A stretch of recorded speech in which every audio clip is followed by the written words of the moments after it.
ਚਹੇਤਾ DGP Navjot Singh Sidhu ਦਾ ਲਾਇਆ ਜਾਂਦਾ ਹੈ ਤੇ ਕੁਇਡ ਪ੍ਰੋ ਕੋ ਕੀ ਹੁੰਦੀ ਹੈ ਕਿ ਵੀ ਵਿਲ ਬੈਕ ਯੂ, ਤੂੰ ਬਿਕਰਮ ਸਿੰਘ ਮਜੀਠੀਆ ਦੇ ਖਿਲਾਫ ਪਰਚਾ ਦਰਜ ਕਰ। ਤਿੰਨ director bureau of investigation which is the most sensitive post, ਜਿਹੜਾ ਸਟੇਟ ਦੀ ਇਨਵੈਸਟੀਗੇਸ਼ਨ ਦਾ ਹੈਡ ਹੈ, ਜਿਹਨੂੰ ਕੋਰਟਾਂ ਨੇ ਵੀ ਕਿਹਾ ਕਿ ਇਹਨਾਂ ਨੂੰ ਫਿਕਸਡ ਟੈਨਿਓਰ ਦਿਓ 2-2 ਸਾਲਾਂ ਦਾ, ਤੇ ਚੰਨੀ ਸਾਹਿਬ ਦੇ ਮੁੱਖ ਮੰਤਰੀ ਬਣਨ ਤੋਂ ਬਾਅਦ 20 ਸਤੰਬਰ ਤੋਂ ਅੱਜ 20 ਦਸੰਬਰ ਆ ਗਏ ਆ ਆਪਾਂ, 3 ਮਹੀਨਿਆਂ ਦੇ ਵਿੱਚ 3 director of bureau of investigation ਬਦਲੇ ਜਾਂਦੇ ਆ। ਪਹਿਲੇ ਅਰਪਿਤ ਸ਼ੁਕਲਾ ਜੀ 23 ਦਿਨਾਂ ਬਾਅਦ ਬਦਲ ਦਿੱਤੇ ਜਾਂਦੇ ਆ। ਵਰਿੰਦਰ ਕੁਮਾਰ ਜੀ ਤੇ 50 ਦਿਨ ਪ੍ਰੈਸ਼ਰ ਪਾਇਆ ਜਾਂਦਾ, ਜਦੋਂ ਉਹ ਨਹੀਂ ਮੰਨਦੇ ਉਹਨਾਂ ਨੂੰ ਬਦਲ ਦਿੱਤਾ ਜਾਂਦਾ, ਤੇ 9 ਦਿਨਾਂ ਬਾਅਦ ਅਸਥਾਨਾ ਸਾਹਿਬ ਛੁੱਟੀ ਚਲੇ ਜਾਂਦੇ ਆ। ਇਹਦਾ ਕਾਰਨ ਕੀ ਹੈ ਕਿ they were being pressurised to do an illegal act, ਤੇ ਜਦੋਂ ਉਹਨਾਂ ਨੇ ਜਵਾਬ ਦਿੱਤਾ ਤੇ ਸਰਕਾਰ ਨੇ ਬਦਲਤਾ।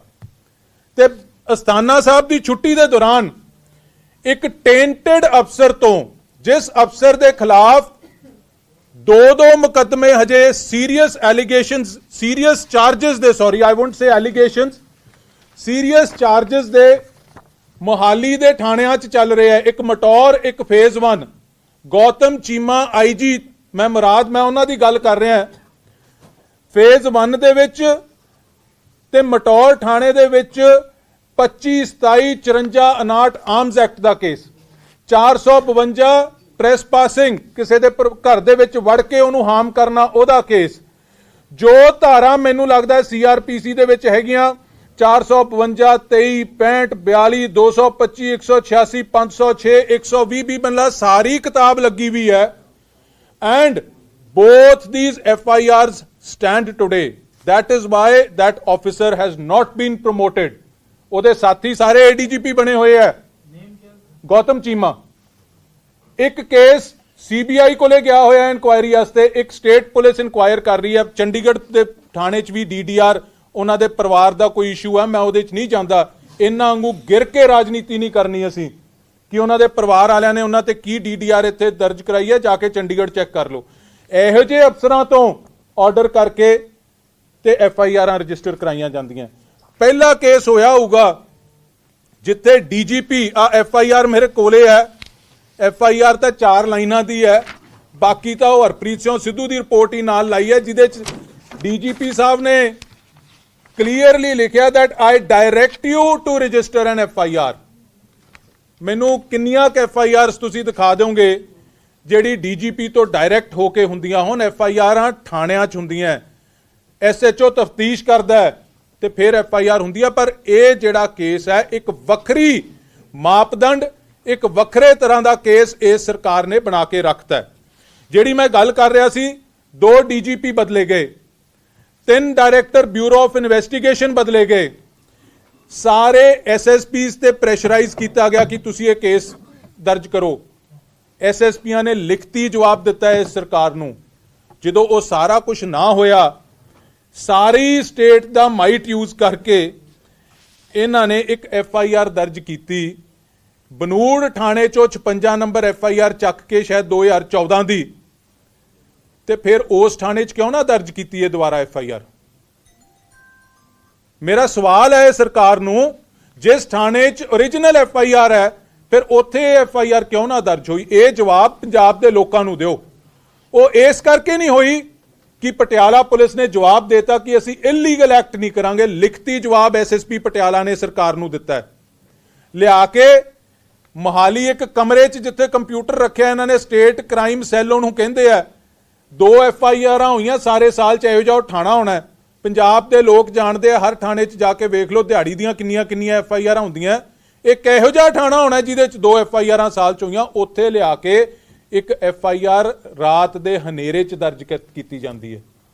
ਸਾਰੀ ਦਿਹਾੜੀ FIR ਦੀ ਕਾਪੀ ਨਹੀਂ ਦਿੱਤੀ ਜਾਂਦੀ, ਜਿਹੜੀ ਲੀਗਲ ਰਾਈਟ ਹੈ। ਇਲਾਕਾ ਮੈਜਿਸਟ੍ਰੇਟ ਨੂੰ ਨਹੀਂ ਭੇਜੀ ਜਾਂਦੀ। ਇਹੋ ਜਿਹੇ ਕੰਮ ਇਹ ਸਰਕਾਰ ਕਰ ਰਹੀ ਹੈ। ਅੱਧੀ ਰਾਤ ਨੂੰ DGP ਬਦਲੇ ਜਾਂਦੇ ਆ, ਅੱਧੀ ਰਾਤ ਨੂੰ FIRਾਂ ਕੀਤੀਆਂ ਜਾਂਦੀਆਂ, ਤੇ ਇਹ ਹਾਲਾਤ ਬਣਾਏ ਜਾਂਦੇ। ਤੇ ਜਿਹੜੇ ਤੱਥ FIR ਦੇ ਵਿੱਚ ਮੈਂ ਤੁਹਾਡੇ ਸਾਹਮਣੇ ਰੱਖਣੇ ਚਾਹੁੰਦਾ, FIR ਰਜਿਸਟਰ ਹੋਈ ਹੈ ਹਰਪ੍ਰੀਤ ਸਿੰਘ ਸਿੱਧੂ ਦੇ ਰਿਪੋਰਟ ਦੇ ਬੇਸ ਤੇ। ਹੁਣ ਇਹ ਹਰਪ੍ਰੀਤ ਸਿੰਘ ਸਿੱਧੂ ਕੌਣ ਹੈ? ਸ਼ਾਇਦ ਤੁਹਾਡੇ ਚੋਂ ਕੁਝ ਜਾਣਦੇ ਹੋਣ, ਬਹੁਤੇ ਨਾ ਜਾਣਦੇ ਹੋਣ। ਹਰਪ੍ਰੀਤ ਸਿੰਘ ਸਿੱਧੂ ਨੇ ਦੀ ਜਿਹੜੀ ਰਿਪੋਰਟ ਇਸ FIR 'ਚ ਲੱਗੀ ਹੈ, ਇਹ 15 ਪੇਜ ਤੇ FIR ਦੇ ਵਿੱਚ ਉਹਨਾਂ ਨੇ ਆਪ ਲਿਖਿਆ ਕਿ ਮੇਰੀ ਮਜੀਠੀਆ ਪਰਿਵਾਰ ਨਾਲ ਕਰੀਬੀ ਰਿਸ਼ਤੇਦਾਰੀ ਹੈ, ਪਰ ਸਾਡੇ ਫੈਮਿਲੀ ਡਿਫਰੈਂਸਿਸ ਇੰਨੇ ਹੈ ਕਿ ਅਸੀਂ ਪਿਛਲੇ 15 ਸਾਲਾਂ ਤੋਂ ਸਾਡੀ ਬੋਲਚਾਲ ਵੀ ਹੈ ਨਹੀਂ। ਇਹ 15 ਨੰਬਰ ਪੇਜ ਤੇ ਹੈ ਇਸ FIR ਦੇ, ਤੁਸੀਂ ਆ ਦੇਖ ਸਕਦੇ ਹੋ। ਮੈਂ ਹਾਈਲਾਈਟ ਕੀਤੀ ਹੈ, ਜੇ ਕਿਸੇ ਨੂੰ ਚਾਹੀਦੀ ਹੋਵੇ ਮੈਂ ਪੋਰਸ਼ਨ ਵੀ ਦੇ ਦੂੰਗਾ। ਆ ਸੀ ਉਹਨੇ ਲਿਖਿਆ ਹਰਪ੍ਰੀਤ ਸਿੰਘ ਸਿੱਧੂ ਨੇ ਆਪਦੀ ਰਿਪੋਰਟ 'ਚ ਕਿ 15 ਸਾਲ 14 ਸਾਲ ਹੋ ਗਏ ਮਜੀਠੀਆ ਪਰਿਵਾਰ ਨਾਲ ਮੇਰੀ ਬੋਲਚਾਲ ਨਹੀਂ ਆ, ਪਰ ਸਾਡੀ ਬੜੀ ਕਰੀਬੀ ਰਿਸ਼ਤੇਦਾਰੀ ਹੈ। ਕੀ ਉਹਦਾ ਹੱਕ ਬਣਦਾ ਸੀ ਇਨਕੁਆਇਰੀ ਕਰਦਾ ਫਿਰ ਇਹਨਾਂ ਦੀ? ਕੀ ਸਰਕਾਰ ਦਾ ਹੱਕ ਬਣਦਾ ਸੀ ਕਿ ਉਸ ਅਫਸਰ ਤੋਂ ਇਨਕੁਆਇਰੀ ਕਰਾਉਂਦੇ? ਪਰ ਗਲਤ ਕੰਮ ਕਰਾਉਣਾ ਸੀ, ਇਸ ਕਰਕੇ ਉਹਦੇ ਤੋਂ ਕਰਾਇਆ ਗਿਆ। ਕੋਈ ਫਰੈਸ਼ ਐਵੀਡੈਂਸ ਨਹੀਂ ਉਹਨੇ ਰਿਕਾਰਡ ਕੀਤਾ, ਕੋਈ ਇਨਕੁਆਇਰੀ ਨਹੀਂ ਕੀਤੀ, ਕੋਈ ਇਨਵੈਸਟੀਗੇਸ਼ਨ ਨਹੀਂ ਕੀਤੀ। ਇਹ ਮੈਟਰ ਆਫ ਰਿਕਾਰਡ ਹੈ, ਮੈਂ ਨਹੀਂ ਬੋਲ ਰਿਹਾ, ਇਹ ਉਹਦੀ ਆਪਦੀ ਰਿਪੋਰਟ ਹੈ ਕਿ ਮੈਂ ਕੋਈ ਇਨਵੈਸਟੀਗੇਸ਼ਨ ਜਾਂ ਇਨਕੁਆਇਰੀ ਨਹੀਂ ਕੀਤੀ। ਮੇਰੀ ਰਿਪੋਰਟ ਸਿਰਫ ਮੇਰਾ ਓਪੀਨੀਅਨ ਹੈ ਬੇਸਡ ਔਨ ED ਡਾਕੂਮੈਂਟਸ। ਤੇ ED ਦੇ ਡਾਕੂਮੈਂਟਸ ਦੇ ਵਿੱਚ ਕੁਝ ਹੁੰਦਾ ਤਾਂ ED ਖੁਦ ਚਲਾਨ ਪੇਸ਼ ਕਰ ਦਿੰਦੀ। ED ਨੇ ਤਾਂ ਚਲਾਨ ਪੇਸ਼ ਨਹੀਂ ਕੀਤਾ ਇਹਨਾਂ ਦੇ ਖਿਲਾਫ ਕੋਈ ਵੀ। So no investigation, no inquiry, but a personal opinion of a person who has strained relationship with their family, ਉਹਦੇ ਓਪੀਨੀਅਨ ਤੇ ਇੱਕ FIR ਦਰਜ ਕਰ ਦਿੱਤੀ ਜਾਂਦੀ ਹੈ। ਇਹ ਨਵਾਂ ਇੱਕ ਮੀਲ ਪੱਥਰ ਸਰਕਾਰ ਨੇ ਸਾਬਤ ਕੀਤਾ। ਸੋ ਉਸ ਤੋਂ ਬਾਅਦ ਜਦੋਂ ਇਹਨਾਂ ਨੇ FIR ਰਜਿਸਟਰ ਕਰਤੀ, ਐਂਡ ਇੱਕ ਚੀਜ਼ ਤੁਹਾਨੂੰ ਹੋਰ ਮੈਂ ਧਿਆਨ 'ਚ ਲਿਆਉਣੀ ਚਾਹੁੰਦਾ ਤੁਹਾਡੇ ਰਾਹੀਂ ਪੰਜਾਬ ਦੇ ਲੋਕਾਂ ਨੂੰ, ਕਿ ਇਸ FIR ਦੇ ਵਿੱਚ ਟਰਾਇਲ ਕਨਕਲੂਡ ਹੋਏ ਨੂੰ 3 ਸਾਲ ਹੋ ਗਏ। ਜਨਵਰੀ 2019 ਦੇ ਵਿੱਚ ਇਸ FIR ਦੀ trial special court CBI court Mohali 'ਚ ਕਨਕਲੂਡ ਹੋ ਗਈ। ਜਿਹੜੇ ਬਰੀ ਹੋਣੇ ਸੀ ਬਰੀ ਹੋ ਗਏ, ਜਿਹੜੇ ਸਜ਼ਾ ਹੋਣੇ ਸੀ ਸਜ਼ਾ ਹੋ ਗਏ। ਨਾ ਕੋਈ ਸਮਨ, ਨਾ ਕੋਈ ਬਿਆਨ, ਨਾ ਕੋਈ ਨਾਂ ਕਿਤੇ ਵੀ ਟਰਾਇਲ ਦੇ ਦੌਰਾਨ ਜਾਂ ਜੱਜਮੈਂਟ ਦੇ ਦੌਰਾਨ ਬਿਕਰਮ ਸਿੰਘ ਮਜੀਠੀਆ ਦਾ ਨਹੀਂ ਆਇਆ। ਜਦੋਂ ਟਰਾਇਲ ਕਨਕਲੂਡ ਹੋ ਗਿਆ, ਜਜਮੈਂਟ ਆ ਗਈ, ਉਸ ਤੋਂ ਬਾਅਦ ਜੇ ਇਨਕੁਆਇਰੀ ਕਰਨੀ ਹੈ, ਕਾਨੂੰਨ ਇਹ ਕਹਿੰਦਾ ਹੈ ਕਿ ਜਿਸ ਅਦਾਲਤ 'ਚ ਟਰਾਇਲ ਆਲਰੇਡੀ ਹੋ ਚੁੱਕਿਆ ਹੋਵੇ, ਉਸ ਤੋਂ ਉੱਪਰਲੀ ਅਦਾਲਤ ਦੀ ਪਰਮਿਸ਼ਨ ਲੈ ਕੇ ਤੁਹਾਨੂੰ ਫੇਰ ਉਸ ਕੇਸ ਨੂੰ ਇਨਵੈਸਟੀਗੇਟ ਕਰ ਸਕਦੇ ਹੋ। ਸੋ ਇਨ ਦਿਸ ਕੇਸ ਹਾਈ ਕੋਰਟ ਤੋਂ ਪਰਮਿਸ਼ਨ ਲੈਣੀ ਪੈਣੀ ਸੀ। ਸਾਰੇ ਅਫਸਰਾਂ ਨੇ ਵੀ ਇਹਨਾਂ ਨੂੰ ਜਦੋਂ ਜਵਾਬ ਦਿੱਤਾ ਹੈ ਲਿਖ ਕੇ ਭੇਜਿਆ, ਪਰ ਪਹਿਲੀ ਵਾਰੀ ਹਿੰਦੁਸਤਾਨ ਦੇ ਇਤਿਹਾਸ 'ਚ, first instance in the history of this country, ਜਿੱਥੇ ਟਰਾਇਲ ਕਨਕਲੂਡ ਸੈਸ਼ਨ ਕੋਰਟ 'ਚ ਹੋਇਆ ਹੋਵੇ ਤੇ ਬਿਨਾਂ ਕਿਸੇ ਕੋਰਟ ਦੀ ਪਰਮਿਸ਼ਨ ਤੋਂ ਰੀਇਨਵੈਸਟੀਗੇਸ਼ਨ ਵਾਸਤੇ FIR ਦਰਜ ਕੀਤੀ ਜਾਵੇ, ਇਹ ਪਹਿਲੀ ਵਾਰ ਹਿੰਦੁਸਤਾਨ ਦੇ ਇਤਿਹਾਸ 'ਚ ਕਿਸੇ ਕੇਸ ਦੇ ਵਿੱਚ ਵੀ ਹੋਇਆ। ਮੈਂ ਚੈਲੰਜ ਕਰਦਾ, ਮੈਨੂੰ ਕੋਈ ਕੇਸ ਦਿਖਾ ਦਿਓ ਜਿੱਥੇ ਹਾਇਰ ਕੋਰਟ ਦੀ ਪਰਮਿਸ਼ਨ ਬਿਨਾਂ ਦੁਬਾਰਾ ਇਨਵੈਸਟੀਗੇਸ਼ਨ ਹੋਈ ਹੋਵੇ। ਇਹ ਨਵੇਂ ਕਾਨੂੰਨ, ਨਵੀਆਂ ਪਿਰਤਾਂ ਇਸ ਸਰਕਾਰ ਨੇ ਪਾਈਆਂ, ਤੇ ਮੈਂ ਇਹ ਜ਼ਰੂਰ ਇੱਥੇ ਕਹਿਣਾ ਚਾਹੂੰਗਾ, ਕਹਿਣਾ ਨਹੀਂ ਚਾਹੁੰਦਾ ਸੀ, ਪਰ ਇਹ ਕੰਡੇ ਜਿਹੜੇ ਬੀਜੇ ਆ ਇਹਨਾਂ ਨੂੰ ਚੁਗਨੇ ਪੈਣੇ ਆ। ਇਹ ਦਿਨ ਬਦਲਨੇ ਆ। ਅਫਸਰ ਵੀ ਇੱਥੇ ਦੋ ਤਰ੍ਹਾਂ ਦੇ ਹੋਏ ਆ। ਇੱਕ ਅਫਸਰ ਜਿਨ੍ਹਾਂ ਨੇ ਆਪਦੀ ਵਰਦੀ ਦਾ ਮਾਣ ਰੱਖਿਆ, ਜਿਸ ਕਨਸਟੀਟਿਊਸ਼ਨ ਦੀ ਸਹੁੰ ਖਾਧੀ ਉਸ ਕਨਸਟੀਟਿਊਸ਼ਨ ਤੇ ਪਹਿਰਾ ਦਿੱਤਾ, ਹਿੱਕ ਠੋਕ ਕੇ ਗਲਤ ਕੰਮ ਕਰਨ ਤੋਂ ਜਵਾਬ ਦਿੱਤਾ। ਦੂਜੇ ਅਫਸਰ ਜਿਹੜੇ ਸਰਕਾਰ ਦੇ ਸਾਹਮਣੇ ਲੰਮੇ ਪੈ ਗਏ। ਨਾ ਤਾਂ ਜਿਨ੍ਹਾਂ ਨੇ ਕਾਨੂੰਨ ਦੀ ਰੱਖਿਆ ਕੀਤੀ ਉਹਨਾਂ ਨੂੰ ਭੁੱਲਿਆ ਜਾਊਗਾ, ਨਾ ਜਿਹੜੇ ਲੰਮੇ ਪਏ ਉਹਨਾਂ ਨੂੰ ਭੁੱਲਿਆ ਜਾਊਗਾ। ਕਾਨੂੰਨ ਸਭ ਵਾਸਤੇ ਬਰਾਬਰ ਹੈ। If N officer in uniform commits an illegal act, he is also liable to be punished. ਕਾਨੂੰਨ ਦੇ ਦਾਇਰੇ 'ਚ ਸਾਰੇ ਆਉਣਗੇ।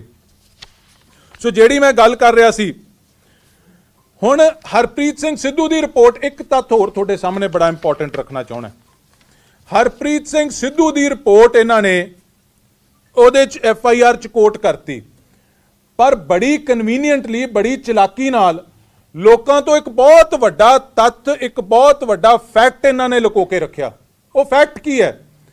ਜਦੋਂ ਹਰਪ੍ਰੀਤ ਸਿੰਘ ਸਿੱਧੂ ਦੀ ਰਿਪੋਰਟ ਹਾਈ ਕੋਰਟ 'ਚ ਗਈ, ਹਾਈ ਕੋਰਟ ਨੇ ਸਰਕਾਰ ਨੂੰ ਆਖਿਆ ਕਿ ਇੱਕ ਉੱਚ ਪੱਧਰੀ ਕਮੇਟੀ ਬਣਾਓ ਜਿਹੜੀ ਇਸ ਰਿਪੋਰਟ ਨੂੰ ਪੜ੍ਹ ਕੇ ਘੋਖ ਕੇ ਤੇ ਆਪਦੇ ਕਮੈਂਟਸ ਦੇਵੇ ਇਹਦੇ ਤੇ। ਸਰਕਾਰ ਨੇ ਹਾਈ ਕੋਰਟ ਦੇ ਆਰਡਰ ਤੇ ਐਡੀਸ਼ਨਲ ਚੀਫ ਸੈਕਟਰੀ ਹੋਮ ਤੇ ਡੀਜੀਪੀ ਦੀ ਇੱਕ ਕਮੇਟੀ ਬਣਾਈ ਜਿਨ੍ਹਾਂ ਨੇ ਇਹ ਰਿਪੋਰਟ ਪੜ੍ਹ ਕੇ ਹਾਈ ਕੋਰਟ ਦੇ ਵਿੱਚ ਆਪਦੀ ਰਿਪੋਰਟ ਸਬਮਿਟ ਕੀਤੀ। ਉਹ ਰਿਪੋਰਟ ਕਿੱਥੇ ਹੈ, ਮੈਂ ਸਰਕਾਰ ਨੂੰ ਪੁੱਛਣੀ ਚਾਹਣਾ। ਉਹ ਰਿਪੋਰਟ FIR ਦੇ ਵਿੱਚ ਕਿਉਂ ਨਹੀਂ ਲਾਈ? ਉਹ ਰਿਪੋਰਟ ਲੋਕਾਂ ਦੇ ਸਾਹਮਣੇ ਕਿਉਂ ਨਹੀਂ ਰੱਖੀ ਇਹਨਾਂ ਨੇ? ਕਿਉਂ ਸਿਰਫ ਇੱਕ ਐਸੇ ਅਫਸਰ ਦੀ ਜਿਹਦੀ ਨਿੱਜੀ ਰੰਜਿਸ਼ ਇਸ ਪਰਿਵਾਰ ਨਾਲ ਹੈ ਉਹਦੀ ਰਿਪੋਰਟ ਤੇ ਪਰਚਾ ਦਰਜ ਕੀਤਾ ਜਾਂਦਾ? ਉਸ ਤੋਂ ਇਲਾਵਾ ਹਾਈ ਕੋਰਟ ਨੇ ਇੱਕ ਖੁਦ ਆਰਡਰ ਕਰਕੇ ਔਨ ਇਟਸ ਓਨ 3 IGs ਦੀ ਇੱਕ ਸਿੱਟ ਬਣਾਈ। ਤਿੰਨੋਂ IG ਪੰਜਾਬ ਤੋਂ ਬਾਹਰਲੇ ਈਸ਼ਵਰ ਸਿੰਘ, ਵੀ ਨੀਰਜਾ ਤੇ ਨਾਗੇਸ਼ਵਰ ਰਾਓ, ਤਿੰਨੋਂ IGs ਦੀ ਇੱਕ ਸਿੱਟ ਬਣਾਈ ਤੇ ਕੋਰਟ ਨੇ ਖੁਦ ਮੋਨੀਟਰ ਕੀਤਾ ਤੇ ਉਹਨਾਂ ਨੂੰ ਆਰਡਰ ਕੀ ਕੀਤਾ, ਮੈਂ ਕੋਟ ਕਰ ਰਿਹਾ, ਇਹ ਬੜਾ ਇੰਪੋਰਟੈਂਟ ਆਰਡਰ ਹੈ। ਕਿੰਨੀ ਵਾਈਡ ਰੇਂਜਿੰਗ ਪਾਵਰ ਉਸ ਸਿੱਟ ਨੂੰ ਹਾਈ ਕੋਰਟ ਨੇ ਦਿੱਤੀ। ਹਾਈ ਕੋਰਟ ਨੇ ਕਿਹਾ and directed the SIT to revisit all cases, revisit all cases, ਸਾਰੇ ਕੇਸ ਦੁਬਾਰਾ ਇੱਕ ਵਾਰੀ ਘੋਖੋ, record findings, recommending exoneration wherever necessary and making persons accused who were deliberately left out। ਕਹਿੰਦੇ ਸਾਰੇ ਕੇਸ ਰੀਵਿਜ਼ਿਟ ਕਰੋ, ਫਾਈਂਡਿੰਗਸ ਨਵੀਆਂ ਰਿਕਾਰਡ ਕਰੋ, ਜਿਹੜੇ ਬੰਦੇ ਗਲਤ ਛੱਡੇ ਗਏ ਆ ਵਿੱਚ ਪਾਓ, ਜਿਹੜੇ ਫਸਾਏ ਗਏ ਉਹਨਾਂ ਨੂੰ ਬਾਹਰ ਕੱਢੋ। ਇੰਨੀ ਪਾਵਰ ਹਾਈ ਕੋਰਟ ਨੇ ਉਹਨਾਂ ਨੂੰ ਦਿੱਤੀ। ਉਸ ਸਿੱਟ ਨੇ ਸਾਰੇ ਕੇਸ ਰੀਇਨਵੈਸਟੀਗੇਟ ਤੇ ਫਰਦਰ ਇਨਵੈਸਟੀਗੇਟ ਕੀਤੇ ਐਂਡ ਆਲ ਕੇਸਿਸ, ਜਿਹਦੇ ਚ ਆਹ ਕੇਸ ਵੀ ਪ੍ਰੈਜ਼ੈਂਟ ਕੇਸ ਵੀ ਆਉਂਦਾ 56 ਨੰਬਰ FIR, ਇਹਨੂੰ ਵੀ ਇਨਵੈਸਟੀਗੇਟ ਕੀਤਾ, ਰੀਇਨਵੈਸਟੀਗੇਟ ਕੀਤਾ ਤੇ 10 ਸਪਲੀਮੈਂਟਰੀ ਚਲਾਨ ਪੇਸ਼ ਕੀਤੇ ਉਹਨਾਂ ਨੇ ਇਹਨਾਂ ਕੇਸਾਂ 'ਚ। 10 ਸਪਲੀਮੈਂਟਰੀ ਚਲਾਨ, ਇੱਕ ਨਹੀਂ ਅੱਧਾ ਨਹੀਂ, 10 ਸਪਲੀਮੈਂਟਰੀ ਚਲਾਨ ਪੇਸ਼ ਕੀਤੇ ਤੇ ਫਾਈਨਲ ਰਿਪੋਰਟ ਵੀ ਹਾਈ ਕੋਰਟ ਨੂੰ ਸਬਮਿਟ ਕੀਤੀ। ਉਹਨਾਂ 'ਚ ਤਾਂ ਕਿਤੇ ਬਿਕਰਮ ਸਿੰਘ ਮਜੀਠੀਆ ਨਹੀਂ ਆਇਆ ਉਹ 3 IGs ਦੀ ਰਿਪੋਰਟ 'ਚ। ਉਹ ਸਰਕਾਰ ਕਿਉਂ ਲੁਕੋਈ ਬੈਠੀ ਆ? ਉਹ ਕਿਉਂ ਨਹੀਂ ਲੋਕਾਂ ਦੇ ਸਾਹਮਣੇ ਰੱਖਦੀ? ਜਿਹੜੀ ਉਹ 2 ਅਫਸਰਾਂ ਦੀ ਕਮੇਟੀ ਦੀ ਰਿਪੋਰਟ ਹੈ ਉਹ ਸੁਪਰਸੀਡ ਕਰਦੀ ਹੈ ਹਰਪ੍ਰੀਤ ਸਿੱਧੂ ਦੀ ਰਿਪੋਰਟ ਨੂੰ, ਕਿਉਂਕਿ ਉਦੋਂ ਸੀਨੀਅਰ ਹੈ, ਸੀਨੀਅਰ ਮੋਸਟ ਆਫਿਸਰਸ ਹੈ। ਇਹ 3 IGs ਦੀ ਰਿਪੋਰਟ ਹਾਈ ਕੋਰਟ ਨੇ ਬਣਾਈ ਹੈ, ਇਹ ਸਿੱਟ, ਉਹ ਰਿਪੋਰਟ ਕਿੱਥੇ ਹੈ? ਇਹ ਸਾਰੇ ਤੱਥ ਕਿਉਂ ਲੋਕਾਂ ਤੋਂ ਲੁਕੋਏ ਜਾ ਰਹੇ ਹੈ? Why pick and choose? ਜਿਹੜੇ ਫੈਕਟਸ ਇਹਨਾਂ ਨੂੰ ਸੂਟ ਨਹੀਂ ਕਰਦੇ ਉਹਨਾਂ ਨੂੰ ਕੰਸੀਲ ਕਿਉਂ ਕੀਤਾ ਜਾ ਰਿਹਾ ਹੈ? ਲੋਕਾਂ ਦੀਆਂ ਅੱਖਾਂ ਦੇ ਵਿੱਚ ਘੱਟਾ ਪਾਉਣਾ ਚਾਹੁੰਦੇ ਆ। ਲੋਕ ਮੂਰਖ ਨਹੀਂ ਹੈ, ਲੋਕ ਸਾਰੀ ਗੱਲ ਸਮਝਦੇ ਆ। ਹੁਣ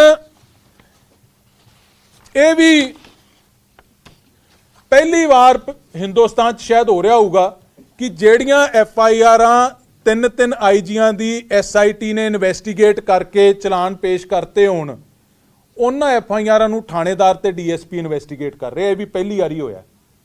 ਆ ਸਿੱਟ ਬਣਾਈ ਹੈ ਇਹਨਾਂ ਨੇ ਇੱਕ, ਪਤਾ ਨਹੀਂ DSP ਥੱਲੇ ਕਿ SP ਥੱਲੇ।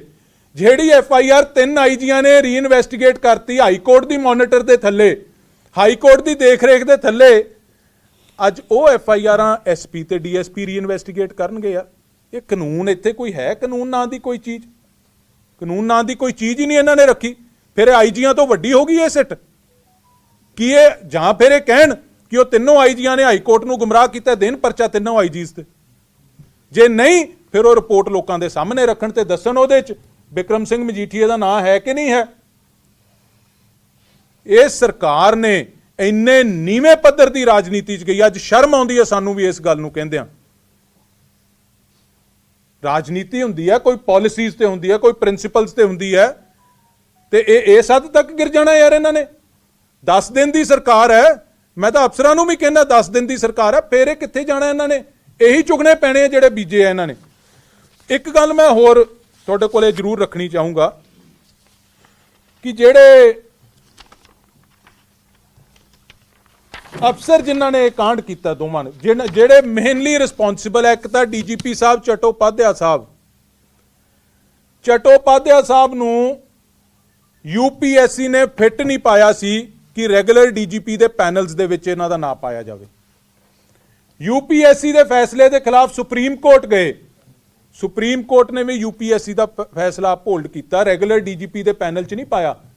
ਤੇ ਇਸ ਸਰਕਾਰ ਨੇ ਅੱਧੀ ਰਾਤ ਨੂੰ, ਰਾਤ ਦੇ ਹਨੇਰੇ 'ਚ, 4 ਦਿਨ ਜਦੋਂ ਰਹਿੰਦੇ ਸੀ ਨਵਾਂ DGP ਦੀ DPC ਹੋਣ 'ਚ, 21 ਤਰੀਕ ਨੂੰ DPC ਹੋਣੀ ਸੀ ਕੱਲ, ਤੇ 16 ਦੀ ਅੱਧੀ ਰਾਤ ਨੂੰ ਆਰਡਰ ਕੀਤੇ ਜਾਂਦੇ। ਇਹੋ ਜੀ ਕੀ ਮਜਬੂਰੀ ਸੀ? ਕੀ 4 ਦਿਨ ਪੁਰਾਣਾ ਡੀਜੀਪੀ ਹੋਰ ਨਹੀਂ ਕੱਟ ਸਕਦਾ ਸੀ? ਕਿਉਂ ਤੁਹਾਡੇ ਆਖੇ ਨਹੀਂ ਲੱਗਦਾ ਸੀ? ਤੁਹਾਡੇ ਆਖੇ ਗਲਤ ਕੰਮ ਨਹੀਂ ਕਰਦਾ ਸੀ? ਕੀ ਕੁਇਡ ਪ੍ਰੋ ਕੋ ਹੋਇਆ? ਦੇਣ ਲੈਣ ਕੀ ਹੋਇਆ ਉਹਦੇ ਨਾਲ? ਦੇਣ ਲੈਣ ਪਤਾ ਹੈ 20 ਰਾਤ ਨੂੰ, ਅੱਧੀ ਰਾਤ ਨੂੰ 12 ਵਜੇ ਪਰਚਾ ਦਰਜ ਕਰ ਦਿੱਤਾ ਜਾਂਦਾ। ਇਹ ਦੇਣ ਲੈਣ ਹੋਇਆ? ਤੇ ਪਰਚਾ ਦਰਜ ਕਿਹਦੇ ਤੋਂ ਕਰਾਇਆ ਜਾਂਦਾ ਹੈ? ਜਦੋਂ ਡਾਇਰੈਕਟਰ ਬਿਊਰੋ ਆਫ ਇਨਵੈਸਟੀਗੇਸ਼ਨ ਇੱਕ ਏਡੀਜੀਪੀ ਲੈਵਲ ਦੇ ਅਫਸਰ ਨੇ ਜਵਾਬ ਦੇਤਾ ਲਿਖਤੀ, ਤੇ ਉਹਦੇ ਸਬਆਰਡੀਨੇਟ ਤੋਂ ਇੱਕ ਆਈਜੀ ਤੋਂ ਆਰਡਰ ਕਰਾ ਕੇ ਪਰਚਾ ਦਰਜ ਕਰਾਇਆ ਜਾਂਦਾ ਹੈ ਗੌਤਮ ਚੀਮੇ ਤੋਂ। ਤੇ ਗੌਤਮ ਚੀਮੇ ਦਾ ਇਤਿਹਾਸ ਮੈਂ ਤੁਹਾਨੂੰ ਦੱਸ ਹੀ ਦਿੱਤਾ, ਜਿਹੜੀਆਂ FIRਾਂ ਤੁਹਾਡੇ ਸਾਹਮਣੇ ਆ ਅੱਜ ਐਗਜ਼ਿਸਟ ਕਰਦੀਆਂ। ਇਹ ਤਾਂ ਹੈ ਨਹੀਂ ਕਿ ਇਹ ਕਿਤੇ ਚਲੀਆਂ ਗਈਆਂ, ਉਵੇਂ ਹੀ ਥਾਣੇ ਆ, ਉਵੇਂ ਹੀ ਇਨਕੁਆਇਰੀਆਂ ਚੱਲ ਰਹੀਆਂ। ਜੇ ਐਡਾ ਦੁੱਧ ਧੋਤਾ ਅਫਸਰ ਹੈ ਜਾਂ ਸਿਆਣਾ ਹੈ ਤੇ ਬਾਕੀ ਦੇ ADGP ਬਣ ਗਏ ਤੇ ਇੱਥੇ IG ਕਿਉਂ ਤੁਰਿਆ ਫਿਰਦਾ?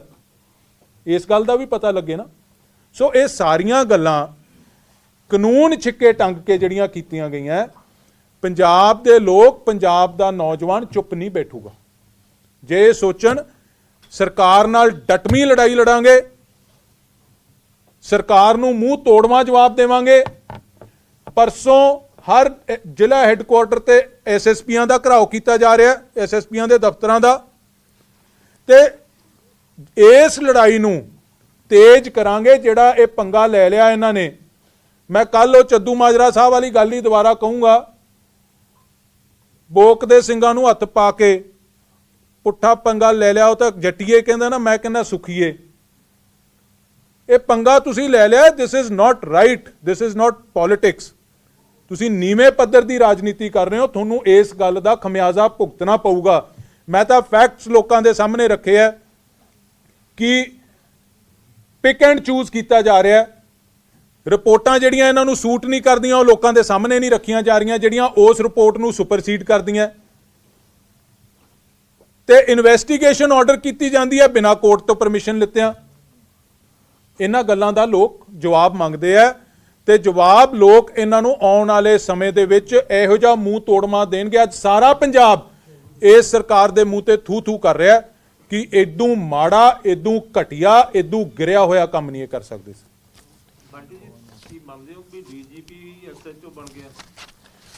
DGP ਮੈਨੂੰ ਤਾਂ ਲੱਗਦਾ ਮੁਨਸ਼ੀ ਬਣ ਗਿਆ ਜੀ। ਤੁਸੀਂ ਮੈਨੂੰ ਦਿਖਾਓ ਕਿੰਨੇ ਕੇਸਾਂ 'ਚ ਯਾਰ ਇਹ ਲਿਖਿਆ ਜਾਂਦਾ ਕਿ DGP directs you to register FIR। ਇਹ ਸਰਕਾਰ ਦਿਖਾ ਦੇ ਯਾਰ, ਇਹਨਾਂ ਨੂੰ ਵੀ 4 ਮਹੀਨੇ ਹੋ ਗਏ ਹੁਣ, ਤਾਂ ਦਿਖਾਉਣ ਕਿੰਨੇ ਕੇਸਾਂ 'ਚ ਇਹਨਾਂ ਨੇ DGP ਤੋਂ FIR ਰਜਿਸਟਰ ਕਰਾਈ ਹੈ। ਉਹ ਵੀ DGP ਜਿਹਨੂੰ ਇਲੀਗਲੀ ਲਾਇਆ ਹੋਵੇ। सारा कुछ ही शक दे घेरे च। नहीं बंटी जी इतने आपने फैक्ट रख दिए और आप कह रहे हैं सारे पब्लिक डोमेन में कई ऐसे डॉक्यूमेंट लीक हो गए, राना साहब की चिट्ठी थी वो लीक हो गए, मीडिया में पहले ही आ गई जी जो इंटरनल डॉक्यूमेंट। तो ये सब बातें लेके आप कोर्ट में क्यों नहीं जा रहे? एंटीसिपेटरी बेल के लिए क्यों नहीं आप अप्लाई कर रहे? आज लुकआउट नोटिस भी जारी हो गया है इस पर, मतलब यार लुकआउट नोटिस ਨੂੰ ਮੈਨੂੰ ਤਾਂ ਪਤਾ ਲੱਗਿਆ ਮਜੀਠੇ ਹਲਕੇ 'ਚ ਫਿਰਦੇ ਆ। ਲੁਕਆਊਟ ਕਿੱਥੇ ਕਰਨਾ ਹੈ ਜਾ ਕੇ? And he is an individual ਯਾਰ, ਹੀ ਹੈਜ਼ ਹਿਜ਼ ਰਾਈਟਸ। ਵਕੀਲ ਸਾਡੇ ਸਿਆਣੇ ਆ, ਮੈਨੂੰ ਤਾਂ ਪੋਲੀਟੀਕਲੀ ਮੈਂ ਗੱਲ ਕਰ ਸਕਦਾ ਜਾਂ ਪੋਲੀਟੀਕਲੀ ਗੱਲ ਕਰਨ ਦੇ ਨਾਲ ਤੁਹਾਨੂੰ ਕਾਗਜ਼ਾਂ ਨਾਲ ਫੈਕਟਸ ਸਾਹਮਣੇ ਰੱਖੇ ਆ। ਬੇਲ 'ਚ ਕਦੋਂ ਜਾਣਾ ਹੈ, ਜਾਣਾ ਵੀ ਹੈ ਕਿ ਨਹੀਂ ਜਾਣਾ, ਇਹ ਵਕੀਲ ਫੈਸਲਾ ਕਰ ਲੈਣਗੇ ਜਾਂ as an individual he can take a call.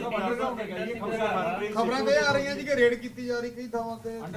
ਖਬਰਾਂ ਮੈਂ ਇੱਕੋ ਚੈਨਲ ਤੇ ਹੀ ਦੇਖੀਆਂ ਜੀ, ਪਰ ਮੈਨੂੰ ਗਰਾਊਂਡ ਤੇ ਕੁਝ ਨਹੀਂ ਦਿਖਿਆ ਅਜੇ। ਬੰਟੀ ਜੀ ਹਰਪ੍ਰੀਤ ਸਿੱਧੂ ਬਾਰੇ ਵਿਕਰਮ ਸਿੰਘ ਮਜੀਠੀਆ ਉਹਨਾਂ ਨੇ ਵੀ ਇੱਥੇ ਪ੍ਰੈਸ ਕਾਨਫਰੰਸ ਕੀਤੀ ਸੀਗੀ ਕੁਝ ਸਾਲ ਪਹਿਲਾਂ। ਉਹਨਾਂ ਦਾ ਕਹਿਣਾ ਸੀ ਕਿ ਉਹ ਮੇਰੇ ਨਜ਼ਦੀਕੀ ਰਿਸ਼ਤੇਦਾਰ ਨੇ ਤੇ ਇਹਨਾਂ ਨੂੰ ਇਖਲਾਕੀ ਤੌਰ ਤੇ ਆਪਣੇ ਆਪ ਹੀ ਇਨਵੈਸਟੀਗੇਸ਼ਨ ਤੋਂ ਹਟ ਜਾਣਾ ਚਾਹੀਦਾ ਸੀ। ਹਰਪ੍ਰੀਤ ਸਿੰਘ ਸਿੱਧੂ ਦੇ ਆਪਦੇ ਲਫ਼ਜ਼ ਲਿਖੇ ਹੋਏ ਆ ਜੀ ਇਸ FIR ਦੇ ਨਾਲ ਜਿਹੜੀ ਉਹਦੀ ਰਿਪੋਰਟ ਅਟੈਚ ਹੋਈ ਹੈ। ਮੈਂ ਪੜ੍ਹ ਦਿੰਦਾ ਤੁਹਾਨੂੰ। For the purpose of record it is stated I have brothers named Arjan Singh Majeethia and Gobind Singh Majeethia। ਇਹ ਬਿਕਰਮ ਜੀ ਦੇ ਸਕੇ ਚਾਚੇ ਦੇ ਮੁੰਡੇ ਆ ਦੋਵੇਂ। son of late Shrimati Jasjeet Kaur, my maternal aunt, ਮੇਰੀ ਮਾਸੀ, who are related to Bikram Singh Majeethia। My Masi Jasjeet Kaur passed away in 87 and we have had no contact with her family for the last about 14 years। 14 ਸਾਲ ਤੋਂ ਇਸ ਪਰਿਵਾਰ ਨਾਲ ਇੰਨੀ ਨਜ਼ਦੀਕੀ ਰਿਸ਼ਤੇਦਾਰੀ ਹੋਣ ਦੇ ਨਾਤੇ ਹੋਣ ਦੇ ਬਾਵਜੂਦ ਕੋਈ ਕੰਟੈਕਟ ਨਾ ਹੋਵੇ ਤੇ ਤੁਸੀਂ ਸਮਝ ਸਕਦੇ ਹੋ ਕਿਹੋ ਜਿਹੀ ਰਿਲੇਸ਼ਨਸ਼ਿਪ ਹੋਊਗੀ। ਯਾਰ ਮੇਰਾ ਬਸ ਚੱਲਦਾ ਤਾਂ ਮੈਂ ਉਹ ਵੀ ਨਾ ਹੋਣ ਦਿੰਦਾ ਏਜੇ ਅਫਸਰ ਦੀ। ਮੈਨੂੰ ਇਹ ਨਹੀਂ ਪਤਾ IG ਕਦੋਂ ਬਣਿਆ ਵੀਰ, ਪਰ ਉਹਨਾਂ ਦੇ ਨਾਲ ਦੇ ADGP ਬਣ ਗਏ ਯਾਰ। ਸਾਰੇ ਉਹਦੇ ਬੈਚਮੇਟਸ ਏਡੀਜੀਪੀ ਹੈ, ਉਹ ਕੱਲਾ ਬੰਦਾ ਕਿਉਂ ਪਿੱਛੇ ਰਹਿ ਗਿਆ? ਕਿਉਂਕਿ ਇੱਕ ਸੀਬੀਆਈ ਕੇਸ ਚੱਲ ਰਿਹਾ, ਇੱਕ ਇਨਕੁਆਇਰੀ ਪੰਜਾਬ ਪੁਲਿਸ ਕੋਲ ਹੈ। ਪੰਜਾਬ ਪੁਲਿਸ ਦੀ ਇਨਕੁਆਇਰੀ ਦਾ ਦੇਣ ਲੈਣ ਹੋਇਆ ਕਿ ਤੈਨੂੰ ਬਰੀ ਕਰਾਂਗੇ, ਤੈਨੂੰ ਪ੍ਰਮੋਟ ਕਰਾਂਗੇ, ਹੋਰ ਪਤਾ ਨਹੀਂ ਕੀ ਕੁਝ ਹੋਇਆ, ਤਾਂ ਹੀ ਇਹ ਕੰਮ ਹੋਇਆ ਨਾ ਯਾਰ। ਮੇਰਾ ਬੌਸ, ਮੇਰੀ ਮਹਿਕਮੇ 'ਚ ਮੇਰਾ ਬੌਸ ਹੋਵੇ, ਉਹ ਲਿਖਤੀ ਕਿਸੇ ਚੀਜ਼ ਨੂੰ ਮਨਾ ਕਰ ਦੇ, ਮੈਂ ਕਿਵੇਂ ਉਹ ਕੰਮ ਕਰੂੰਗਾ ਜਿੰਨਾ ਚਿਰ ਮੇਰਾ ਕੋਈ ਗਲਤ ਮੰਤਵ ਨਹੀਂ ਹੈ ਉਹਦੇ ਵਿੱਚ। ਐਂਡ ਧਾਰਾ ਮੈਂ ਤੁਹਾਨੂੰ ਪੜ੍ਹ ਕੇ ਸੁਣਾਤੀ, ਕੋਈ ਨਿੱਕੀ ਮੋਟੀ ਧਾਰਾ ਨਹੀਂ ਹੈ ਯਾਰ, ਅੱਧੀ ਸੀਆਰਪੀਸੀ ਚੇਪੀ ਵੀ ਆ ਉਹਨਾਂ ਐਫਆਈਆਰਸ ਦੇ ਵਿੱਚ। ਇਹੋ ਜਿਹੇ ਅਫਸਰਾਂ ਤੋਂ ਕੰਮ ਕਰਾ ਰਿਹਾ ਇਹ। ਬੰਟੀ ਜੀ ਰੰਧਾਵਾ ਇਹ ਕਹਿ ਰਹੇ ਨੇ ਪਰਮਿੰਦਰ ਸਿੰਘ ਜੀ ਫਿਰੋਜ਼ਪੁਰ ਤੋਂ, ਉਹਨਾਂ ਨੇ ਬੜਾ ਗੰਭੀਰ ਐਲੀਗੇਸ਼ਨ ਲਗਾਇਆ ਕਿ ਡੀਜੀਪੀ ਜਿਹੜੇ ਹੈਗੇ ਨੇ ਗੈਂਗਸਟਰਾਂ ਨੂੰ ਨਾਲ ਲਈ ਫਿਰ ਐਬਸੋਲੂਟਲੀ ਜੀ, ਮੈਂ ਤਾਂ ਤੁਹਾਨੂੰ ਕਹਿ ਰਿਹਾ ਯਾਰ, ਨੋਟੋਰੀਅਸ ਕੈਰੈਕਟਰਸ ਹੈ ਡੀਜੀਪੀ ਦਾ। ਐਮਐਲਏ ਕਹਿ ਰਿਹਾ ਕਾਂਗਰਸ ਦਾ, ਰੂਲਿੰਗ ਪਾਰਟੀ ਦਾ ਐਮਐਲਏ ਕਹਿ ਰਿਹਾ, ਜੇ ਉਹ ਗਲਤ ਕਹਿ ਰਿਹਾ ਯਾਰ ਉਹਦੇ ਤੇ ਐਕਸ਼ਨ ਲੈ ਦਿਓ। He has very clearly stated that the DGP is roaming about with gangsters and ਮੇਰੀ ਲਾਈਫ ਨੂੰ ਡੀਜੀਪੀ ਤੋਂ ਥ੍ਰੈਟ ਹੈ। ਡੀਜੀਪੀ ਦੀ ਜ਼ਿੰਮੇਵਾਰੀ ਤਾਂ ਆਮ ਨਾਗਰਿਕ ਦੀ ਲਾਈਫ ਪ੍ਰੋਟੈਕਟ ਕਰਨ ਦੀ ਹੈ, ਤੇ ਐਮਐਲਏ ਨੂੰ ਖਤਰਾ ਹੋਇਆ ਖੜਾ, ਆਮ ਬੰਦਾ ਕੀ ਕਰੂਗਾ? ਲਾਅ ਐਂਡ, ਇੱਕ ਤੀਜੀ ਗੱਲ sir, law and order situation Punjab 'ਚ ਕਿੱਥੇ ਜਾ ਰਹੀ ਹੈ? ਹਰ ਰੋਜ਼ ਦੁਖਦਾਈ ਘਟਨਾਵਾਂ ਹੋ ਰਹੀਆਂ। ਜਸਟ ਅ ਸੈਕਿੰਡ ਜੀ, ਮੈਂ ਉਸੇ ਤੇ ਆ ਰਿਹਾ। ਹਰ ਰੋਜ਼ ਦੁਖਦਾਈ ਘਟਨਾਵਾਂ ਹੋ ਰਹੀਆਂ।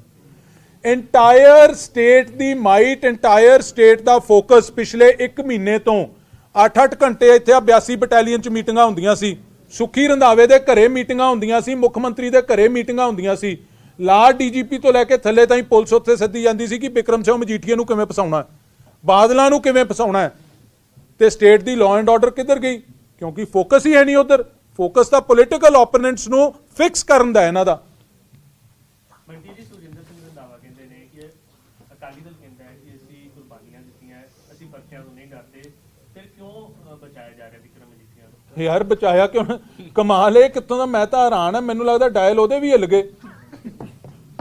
ਜੇ ਕੋਈ ਮੇਰੇ ਸੱਜਣ ਭਰਾ, ਭੈਣ ਭਰਾ ਤੇ ਕਿਸੇ ਤੇ ਕੋਈ ਗਲਤ ਮੁਕੱਦਮਾ ਹੋਊਗਾ ਤੇ ਉਹਨੂੰ ਬਚਾਵਾਂਗੇ ਨਹੀਂ, ਤੇ ਉਹਨੂੰ ਕਹਾ, ਮੈਂ ਤਾਂ ਕਹੀ ਜਾਂਦਾ ਯਾਰ ਜਾ ਕੇ ਫੜ ਲਓ ਫਿਰ।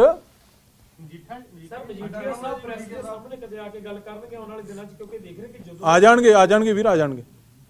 ਇਹ ਦੱਸੋ ਵੀ ਕਿਸਾਨ ਅੱਜ ਰੇਲਾਂ ਰੋਕ ਰਹੇ ਨੇ, ਡਿਪਟੀ ਕਮਿਸ਼ਨਰ ਦੇ ਦਫ਼ਤਰਾਂ ਦਾ ਘਿਰਾਓ ਹੋ ਰਿਹਾ ਹੈਗਾ ਪੰਜਾਬ। ਉਹ ਕਹਿੰਦੇ ਨੇ ਕਿ ਪੰਜਾਬ ਦੀਆਂ ਜਿਹੜੀਆਂ ਲਟਕਦੀਆਂ ਮੰਗਾਂ ਹੈਗੀਆਂ ਨੇ ਉਹਨਾਂ ਨੂੰ ਪੂਰਾ ਕੀਤਾ ਜਾਵੇ। ਮੁੱਖ ਮੰਤਰੀ ਮੀਟਿੰਗ ਕਰਨ ਵਾਲੇ ਹੈਗੇ ਨੇ, ਕਿਸਾਨ ਕਹਿੰਦੇ ਨੇ ਕਰਜ਼ਾ ਮਾਫ ਕਰੋ। ਬ੍ਰਦਰ, ਇਹਨਾਂ ਸਾਰੀਆਂ ਗੱਲਾਂ ਤੋਂ ਲੋਕਾਂ ਦਾ ਧਿਆਨ ਹਟਾਉਣ ਵਾਸਤੇ ਕੀਤਾ ਜਾ ਰਿਹਾ। ਲੋਕ ਹੁਣ ਸਵਾਲ ਇਹੀ ਪੁੱਛ ਰਹੇ ਕਿ ਜਿਹੜੇ ਤੁਸੀਂ ਵਾਅਦੇ ਕੀਤੇ ਸੀ ਸਰਕਾਰ ਬਣਾਉਣ ਸਮੇਂ, ਉਹਨਾਂ ਦਾ ਲੇਖਾ ਜੋਖਾ ਕਰੋ। ਠੀਕ ਹੈ ਨਾ? ਉਹ ਕਹਿੰਦੇ ਆ ਕਿ ਸਾਨੂੰ, ਉਹ ਗੱਲ ਫਿਜ਼ਿਕਸ ਦੀ ਕਰਦੇ ਆ, ਮੈਥਸ ਪੜਾਉਣ ਲੱਗ ਜਾਂਦੇ ਆ। ਉਹ ਗੱਲ ਮੰਗਾਂ ਦੀ ਕਰ ਰਹੇ ਆ, ਜਿਹੜੇ ਵਾਅਦੇ ਕੀਤੇ ਕਹਿੰਦੇ ਅਸੀਂ ਝੂਠੇ ਪਰਚੇ ਕਰ ਰਹੇ ਆ। ਸੋ ਲੋਕਾਂ ਦਾ ਧਿਆਨ ਨਹੀਂ ਭਟਕਾਇਆ ਜਾ ਸਕਦਾ। ਬੰਟੀ ਜੀ, ਇੱਕ ਐਮਐਲਏ ਕਹਿੰਦਾ ਮੈਨੂੰ ਡੀਜੀਪੀ ਤੋਂ ਜਾਣ ਨੂੰ ਖਤਰਾ ਹੈ, ਇੱਕ ਆਮ ਆਦਮੀ ਪਾਰਟੀ ਦੇ ਐਮਐਲਏ ਤੇ ਅਟੈਕ ਹੋ ਜਾਂਦਾ ਹੈ, ਸ਼ਹਿਰ ਦੇ ਬਿਲਕੁਲ ਨੇੜੇ, ਥਾਣਾ ਵੀ ਨੇੜੇ ਆ। ਕਿਸ ਤਰ੍ਹਾਂ ਦੇ ਹਾਲਾਤ ਫਿਰ? ਬ੍ਰਦਰ, ਤੁਸੀਂ, ਮੈਂ ਤਾਂ ਤੁਹਾਨੂੰ ਕਹਿ ਰਿਹਾ, ਮੈਂ ਧੰਨਵਾਦੀ ਹਾਂ ਤੁਸੀਂ ਸਾਰੇ ਵੀ ਇਹ ਚੀਜ਼ਾਂ ਨੂੰ ਹਾਈਲਾਈਟ ਕਰ ਰਹੇ ਹੋ। ਮੈਂ ਉਹੀ ਕਹਿ ਰਿਹਾ, ਕਾਂਗਰਸ ਦਾ ਐਮਐਲਏ, ਇਹਨਾਂ ਦਾ ਰੂਲਿੰਗ ਪਾਰਟੀ ਦਾ ਐਮਐਲਏ ਕਹਿ ਰਿਹਾ ਹੈ ਕਿ ਸਾਡੀ ਸਰਕਾਰ ਵੱਲੋਂ ਲਾਏ ਡੀਜੀਪੀ ਤੋਂ ਮੈਨੂੰ ਥ੍ਰੈਟ ਹੈ, ਮੇਰੀ ਲਾਈਫ ਨੂੰ ਥ੍ਰੈਟ ਹੈ। ਫਿਰ ਸੇਫ ਕੌਣ ਹੈ ਯਾਰ ਇੱਥੇ? Who is safe then? If an MLA of the ruling party is not safe, who is safe then? ਆਪ ਦੇ ਐਮਐਲਏ ਤੇ ਅਟੈਕ ਹੋਇਆ। ਆਪ ਦੇ ਐਮਐਲਏ ਤੇ ਅਟੈਕ ਹੋਇਆ। ਰੋਜ਼ ਇੱਥੇ ਘਟਨਾਵਾਂ ਕੀ ਕੁਝ ਹੋ ਰਿਹਾ ਹੈ? ਜ਼ਿੰਮੇਵਾਰ ਕੌਣ ਹੈ? ਸਰਕਾਰ ਦਾ ਧਿਆਨ ਤਾਂ ਪੋਲੀਟੀਕਲ ਓਪੋਨੈਂਟਸ ਨੂੰ ਫਿਕਸ ਕਰਨ ਤੇ ਲੱਗਿਆ। सुखबीर जी ने कल कहा था कि जो चैलेंज दिया है पंजाब कांग्रेस ने, सरकार ने, वो एक्सेप्ट करते हैं। और सीनियर बादल साहब भी सामने आए, उन्होंने कहा यार मेरे को भी ले जाओ पकड़ के। तो मेरा सवाल ये है कि जब इतना ओपनली आपको पहले से ही पता था, आप लोग तो 1 महीने से यहाँ से कह रहे थे कि ये होना है, और वो हुआ भी ऐसा। और मजीठिया साहब की जो इमेज है वो भी एक काफी दबंग, वो एक खुले मतलब राजनेता हैं, तो वो आखिरकार छिप क्यों रहे? सामने आए, फेस करें। सर छिप बिल्कुल नहीं रहा कोई। मैं तो ਤੁਹਾਨੂੰ ਕਹਿ ਰਿਹਾ, ਕੌਣ ਛਿਪ ਰਿਹਾ ਜੀ? ਸਰਕਾਰ ਦੀ ਸ਼ਾਇਦ ਲੱਭਣ ਦੀ ਮਨਸ਼ਾ ਨਹੀਂ, ਜਾਂ ਕੋਈ ਫੜਨ ਦੀ ਮਨਸ਼ਾ ਨਹੀਂ, ਕਿਉਂਕਿ ਰੇਡਾਂ ਰੂਟਾਂ ਤਾਂ ਮੈਂ ਟੀਵੀ ਤੇ ਹੀ ਦੇਖ ਰਿਹਾ, ਅਜੇ ਤਾਈਂ ਤਾਂ ਕਿਤੇ ਨਹੀਂ ਕੋਈ ਹੋਈ।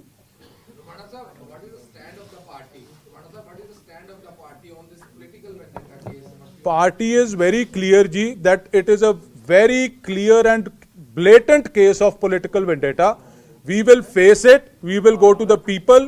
We have a right to legal recourse. We will take that as well. and we will take this fight to the people and give a befitting reply to the ruling Congress. Absolutely, yes, yes, yes. Day after tomorrow, we are. मैं भाई जी जरूर दूंगा इदू बाद. Day after tomorrow, we've kept a crowd of all SSP offices in all districts. After that, how to intensify this agitation? Our core committee is meeting tomorrow. They will take a decision. हाँ जी भाई जी. हाँ जी.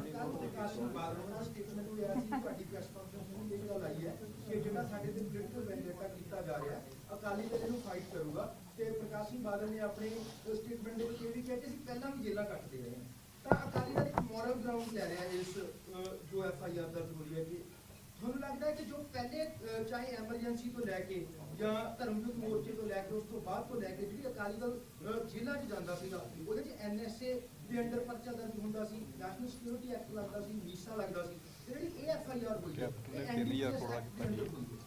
ਤਾਂ ਤੁਹਾਨੂੰ ਲੱਗਦਾ ਹੈ ਕਿ Akali Dal moral ground ਲੈਣਾ ਚਾਹੁੰਦਾ ਮੈਂ ਬਿਲਕੁਲ ਮੋਰਲ ਗਰਾਊਂਡ ਤੇ ਅਕਾਲੀ ਦਲ ਸਟਰਗਲ ਕਰ ਰਿਹਾ। ਦੂਸਰਾ ਮੇਰਾ ਸਵਾਲ ਇਹ ਹੈ ਕਿ ਤੁਸੀਂ ਕਿਹਾ ਕਿ ਕੰਡੇ ਚੁਗਣੇ ਪੈਣਗੇ ਜਿਹੜੇ ਬੰਦੇ FIR ਦਰਜ ਕਰ ਰਹੇ ਨੇ ਚਾਹੇ ਸਰਕਾਰ ਦੇ ਨੇ ਗਲਤ ਕਰ ਰਹੇ ਜਿਹੜੇ. ਹਾਂਜੀ ਜਿਹੜੇ ਗਲਤ ਕਰ ਰਹੇ ਆ ਉਹ ਕੰਡੇ ਕਿੱਦਾਂ ਚੁਗਣੇ ਪੈਣਗੇ ਤੁਸੀਂ ਐਕਸਪਲੇਨ ਕਰ ਸਕਦੇ ਹੋ? ਵੇਖੋ ਇੱਕ ਤਾਂ ਜਿਹੜਾ ਪਹਿਲਾ ਦੂਜਾ ਸਵਾਲ ਆ ਉਹਦਾ ਪਹਿਲਾਂ ਜਵਾਬ ਦੇ ਦਿਆਂ. Actions will speak louder then words. ਸਮਾਂ ਆਊਗਾ ਦੱਸ ਦਿਆਂਗੇ ਕਿਵੇਂ ਕੰਡੇ ਚੁਗੀਦੇ ਆ, ਉਹ ਵੀ ਸਿਖਾ ਦਿਆਂਗੇ ਇਹਨਾਂ ਨੂੰ.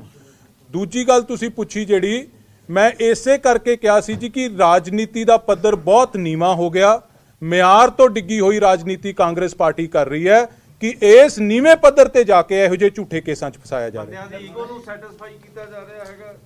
ਈਗੋ ਨੂੰ, ਹਉਮੈ ਨੂੰ, ਹੰਕਾਰ ਨੂੰ, ਜਿਹੜੇ ਬੰਦਿਆਂ ਨੂੰ ਉਮੀਦ ਨਹੀਂ ਸੀ ਇੱਥੋਂ ਤੱਕ ਪਹੁੰਚ ਜਾਣਗੇ, ਅੱਜ ਉਹਨਾਂ ਦਾ ਹੰਕਾਰ ਵੱਡੇ ਹੋ ਗਏ ਆ. ਕੋਈ ਨਹੀਂ, ਪਰਮਾਤਮਾ ਬਹੁਤ ਬਲਵਾਨ ਹੈ। ਨਵਜੋਤ ਸਿੰਘ ਸਿੱਧੂ ਕਹਿ ਰਿਹਾ ਹੈ ਕਿ ਅੱਜ ਪਤਾ ਲੱਗ ਗਿਆ ਕਿ ਮੈਂ ਅਸਤੀਫਾ ਕਿਉਂ ਦਿੱਤਾ ਸੀ, ਕਾਰਵਾਈ ਹੋ ਗਈ ਨਾ। ਕੀ ਕਾਰਵਾਈ ਹੋ ਗਈ ਯਾਰ? ਝੂਠਾ ਪਰਚਾ ਇੱਕ ਬੰਦੇ ਤੇ ਕਰਕੇ ਨਵਜੋਤ ਸਿੰਘ ਸਿੱਧੂ ਸੈਟੀਸਫਾਈ ਹੋ ਗਿਆ? ਇੰਨੀ ਕੁ ਉਹਦੀ ਮਤਲਬ ਸੈਟੀਸਫੈਕਸ਼ਨ ਦਾ ਲੈਵਲ ਹੈ? Shame on him.